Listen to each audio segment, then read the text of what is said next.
नमस्कार. काल मी एक टी शर्ट घातला होता, हिटलर का बेटा झुटलर. त्याच्यानंतर अनेक भारतीय जनता पक्षाचे संघाचे सो कॉल्ड संघाचे लोकांना खूप मिरच्या झोंबल्या त्यांच्या बुडाला. आणि माझ्या जिथे जिथे तो टी शर्ट घातलेला फोटो होता तिथे खाली शिवांच्या लाखोल्या वाहिल्यात, घाणेरड्या शिव्या घातल्या, काही केलं. अगदी माझ्या पर्सनल गोष्टींवर गेले की हा नाक्यावर उभा राहतो वगैरे वगैरे वगैरे. काही लोकांनी टॅक्सीतनं पण त्यांचे व्हिडिओ काढले.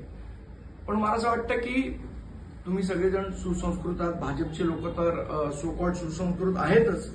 त्यामुळे त्यांना मी फक्त संस्कृतमध्ये एवढंच सांगेन, अंगेन गात्रम नयनेन वक्रम न्यायेन राज्यम लभेत.